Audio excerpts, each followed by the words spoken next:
आइए अब चलते हैं भगवान श्री राम की कथा लेकर के। सूर्यवंश में भगवान श्री राम का जन्म हुआ। हमारे प्रभु श्री राम की बड़ी सुंदर बड़ी पावन कथा है।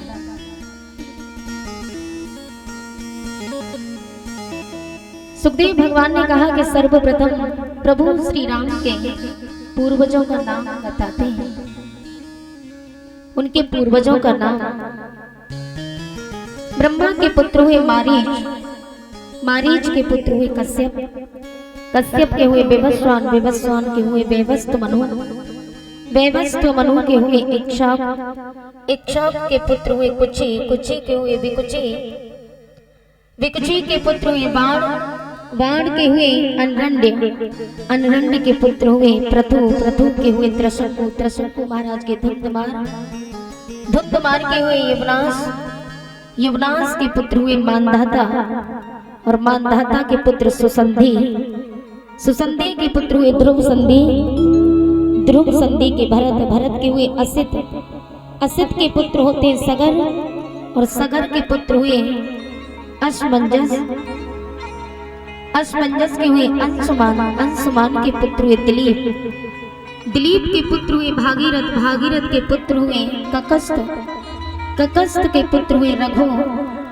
रघु महाराज के पुत्र प्रभत और प्रभत के पुत्र हुए संखड़, संखड़ के हुए सुदर्शन, सुदर्शन के पुत्र हुए अग्निवर्ण, अग्निवर्ण के हुए शीघ्रम, शीघ्रम के मरु, मरु के हुए प्रसूस्र, प्रसूस्र के हुए अम्बरीश, अम्बरीश के पुत्र हुए नहुस, नहुस के हुए ययाति, ययाति के हुए नाभाग, नाभाग के पुत्र हुए अज महाराज और अज महाराज के पुत्र होते हैं दशरथ महाराज।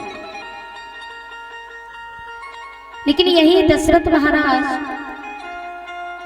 पूर्व जन्म में एक ब्राह्मण थे और ब्राह्मण का नियम था, गांव के बाहर विष्णु भगवान का एक मंदिर था, उस मंदिर में 1000 तुलसी दल अर्पण करना इनका नियम था। रोजाना के नियमों के अनुसार ये जिस समय तुलसी दल अर्पण करने के लिए भगवान विष्णु के मंदिर में पहुंचे तो उस मंदिर में जाकर के देखा कि एक राक्षसी रो रही है। एक राक्षसी भगवान विष्णु के मंदिर में रो रही थी और भगवान विष्णु से कहती है, प्रभु न जाने मैंने कौन से पाप किए जो इस जन्म में आकर के मुझे राक्षसी बनना पड़ा। प्रभु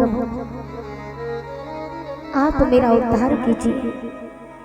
ब्राह्मण देव बड़े ही दयालु थे, उन्हें दया आ गई और जब उन्हें दया आई तो उन्होंने 1000 तुलसी दल अर्पण करते हुए भगवान श्री हरि नारायण से कहा, प्रभु मैं अपने जीवन के सारे पुण्य आपके चरणों में अर्पण करता हूँ, लेकिन आप इस दुखिया का दुख दूर कर दीजिए। भगवान विष्णु मंदिर में प्रकट हुए और भगवान विष्णु ने कहा कि हे विप्रदेव, मैं इस राक्षसी का उद्धार तो कर दूंगा, लेकिन स्मरण रहे यही राक्षसी अगले जन्म में माता कौशल्या बनकर के आएंगी, आप दशरथ महाराज बन के आओगे और मैं माता कौशल्या के गर्भ से राम अवतार लेकर के आऊंगा। ये बात सुनकर के ब्राह्मण देव बड़े प्रसन्न हुए, हृदय गदगद हो गया। आकाश से विमान आया, विमान में बैठ करके राक्षसी भगवान के परम धाम को चली गई। भगवान के परम धाम को जाने के बाद भगवान भी अंतर ध्यान हुए और उसी मंदिर में ब्राह्मण देव ने भी अपने प्राणों को त्याग दिया। अगले जन्म में वही राक्षसी माता कौशल्या बनकर के आई। कौशल्या के पिता का नाम था भानुमंत, ये भानुमंत की पुत्री थी। इनकी छोटी बहन का नाम था सुमित्रा। कौशल्या और सुमित्रा दोनों भानुमंत की पुत्रियां थी और दोनों ही का विवाह महाराज दशरथ के साथ में होता है। महाराज की तीसरी रानी थी कैकेयी तो महाराज कैकेयी कश्मीर के राजा अश्वपति की पुत्री थी।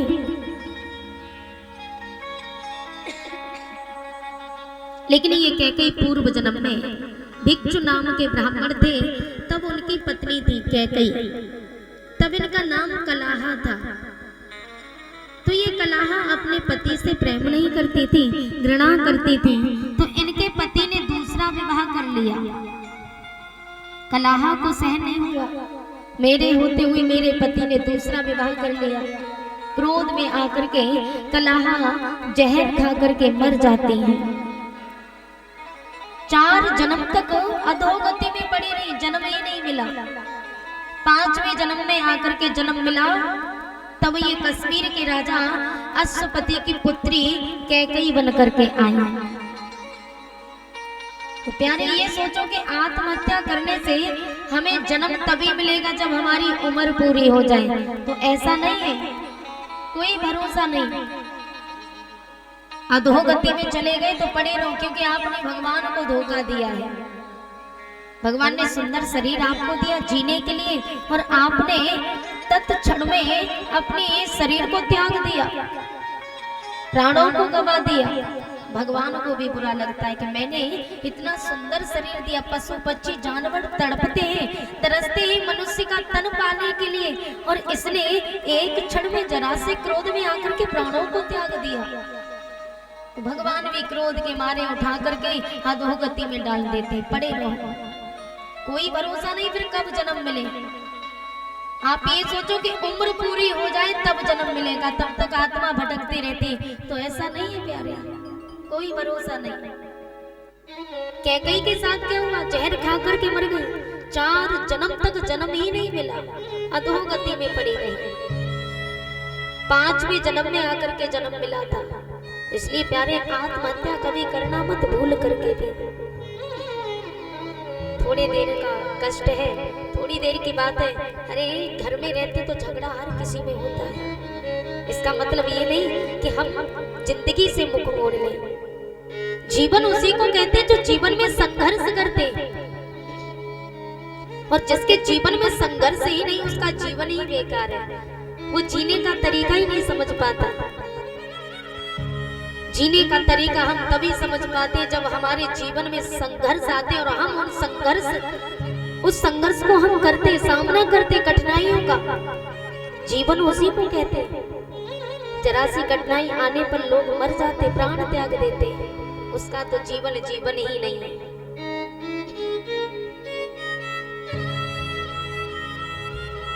माता कैकेयी ने जब जो कलाहा थी उन्होंने प्राण त्यागे। 5वें जन्म में जन्म मिला, कश्मीर के राजा अश्वपति की पुत्री बनके आई। तब इनका नाम कैकेयी पड़ा।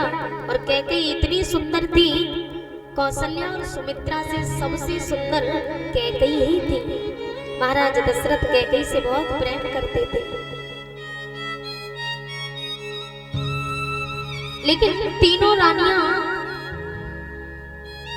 संतानहीन थी, किसी के गर्भ से संतान नहीं हुई। एक दिन महाराज माता सुमित्रा के गर्भ से पुत्री का जन्म हुआ। उस कन्या को राजा रोमपाद, महाराज दशरथ के जो मित्र थे, राजा रोमपाद ने गोद ले लिया। तब इनका नामकरण संस्कार किया तो इनका नाम शांता पड़ा। शांता को राजा रोमपाद ने गोद ले लिया, और बड़े होने पर इन्हीं शांता का विवाह श्रृंगी ऋषि के साथ में हुआ। और श्रृंगी ऋषि एक हिरण से पैदा हुए थे, तो इनके शीश पर 2 सींग थे, इसलिए इनका नाम श्रृंगी ऋषि पड़ा। भगवान श्री राम के खास बहनों ही थे श्रृंगी ऋषि। महाराज दशरथ के कोई संतान नहीं होती तो दुखी होकर के एक दिन इंद्र सभा की ओर गए। इंद्र सभा में सत्संग हो रहा था। महाराज दशरथ ने बैठ करके सत्संग श्रवण किया, और सत्संग श्रवण करने के बाद वापिस घर की ओर आने लगे तो सर की तरफ देखा कि उनके सिर पे पगड़ी नहीं है। पुनः से वापस इंद्र सभा में लौट करके जाते हैं। इंद्र सभा में वापस लौट करके जब गए तो उन्होंने क्या देखा कि जिस स्थान पर महाराज दशरथ बैठे हुए थे, इंद्र ने उस स्थान को साफ करवा दिया। महाराज दशरथ को बहुत बुरा लगा कि मैं जिस स्थान पर बैठा था उसी स्थान को साफ क्यों करवाया। कारण पूछा, देवराज एक बात पूछूं, मैं जिस स्थान पर बैठा था आपने उस स्थान को साफ क्यों करवा दिया। ये बात सुनकर के इंद्रदेव ने कहा, राजन यदि आपको बुरा न लगे तो हम बताएं। हाँ बताओ ना। तो बोले, जो भी निर्वंशी राजा, संतानहीन राजा हमारे दरबार में आकर के बैठता है, हम उस स्थान को साफ करवा देते। महाराज दशरथ को ये शब्द लग जाते हैं, बहुत कष्ट हुआ, पीड़ा हुई ये शब्द सुनकर के। महाराज दशरथ वापस महलों में लौट करके आए और मैया कौशल्या ने देखा कि महाराज आज दुखी हैं, तो पूछने लगी क्या बात है। चिंता का कारण बताया तो माता कौशल्या ने महाराज दशरथ को समझाया कि महाराज आप चिंता मत कीजिए, प्रभु ने चाहा तो हमारे घर में संतान अवश्य होगी। एक बार भूपति मन माही भई ग्लानि मोरे सुत नाही।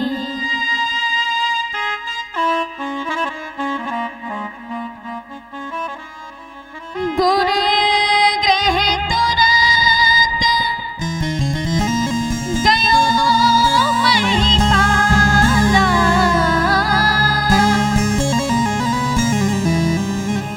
गुर ग्रह तुरंत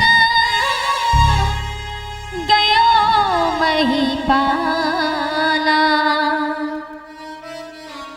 चरण लागे करी विनय विशाला, चरण लागे करी विनय विशाला। महाराज दशरथ ने गुरुदेव से कहा कि गुरुदेव हमारे कोई संतान नहीं है, इसलिए आज हम बहुत दुखी हैं। ये सारा संसार, ये सारी दुनिया हमें निर्वंशी राजा कहकर के पुकारती है। गुरुदेव ने कहा, राजन चिंता न करो कि निज दुख सुख सब गुण ही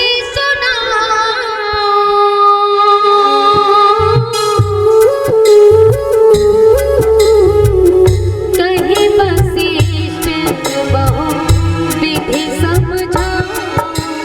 राम सिया राम जय जय राम, राम सिया राम जय जय राम।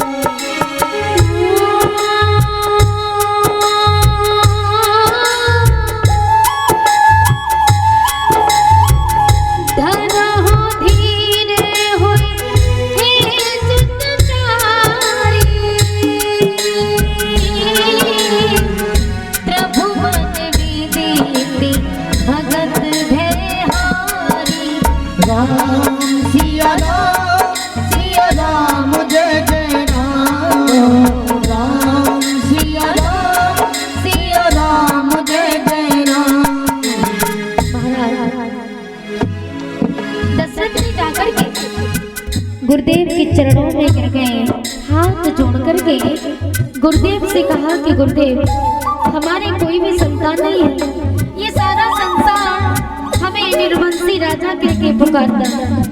गुरुदेव ने ये सारी बातें सुख दुख की राजन की सुनी। तो महाराज दशरथ से कहा राजन तुम चिंता न करो और कहा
श्रृंगीर से गुरु वशिष्ठ बुलावा, श्रृंगीर से गुरु वशिष्ठ बुलावा, पुत्र का यज्ञ करावा, पुत्र का यज्ञ करावा।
हृदय विचारा सकल का जो सिद्धि तुम्हारा, सकल का जो सिद्धि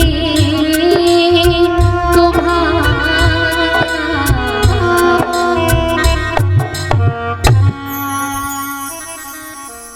महाराज गुरु वशिष्ठ ने महाराज दशरथ को समझाया, राजन चिंता न करो, तुम्हारे घर में एक पुत्र नहीं बल्कि चार चार पुत्र होंगे। जो वशिष्ठ कछु हृदय विचारा, सकल काज वह सिद्धि तुम्हारा। श्रृंगी ऋषि को बुला करके यज्ञ प्रारंभ किया और यज्ञ में आहुति डाली, तो आहुति जैसे ही डाली अग्निदेव भगवान प्रसन्न होकर के खीर का पात्र हाथों में लेकर के प्रकट हुए। तो गुरु वशिष्ठ ने कहा, राजन जो वशिष्ठ कछु हृदय विचारा, सकल काज वह सिद्धि तुम्हारा।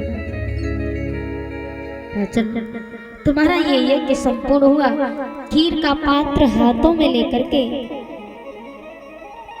महाराज दशरथ को दिया और कहा, ये हमें बांटे देहो नभ जाई, जथा जोग जे भाग बनाई।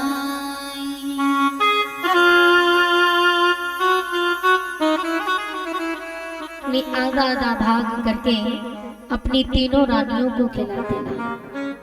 महाराज दशरथ प्रसन्न होकर के खीर हाथों में लेकर के तीनों रानियों में बांट दी और तीनों रानियों का गर्भ धारण हो जाता है। स्नान ध्यान करके खीर को खाया तो गर्भ धारण उनका हो जाता है। समय व्यतीत होता गया, 9 मास प्रपुर होने के लिए आए और जब 9 महीने व्यतीत होने के लिए आते तो तीनों रानियों के गर्भ से सुंदर सुंदर पुत्रों का जन्म हुआ है। बड़ी रानी कौशल्या के गर्भ से भगवान श्री राम का जन्म हुआ। सुमित्रा के शत्रुघ्न और लक्ष्मण हुए और माता कैकेयी के गर्भ से भरत भैया का जन्म होता। बोली रामचंद्र भगवान की।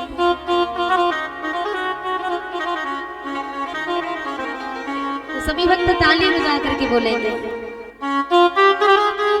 किचन में चारों भैया,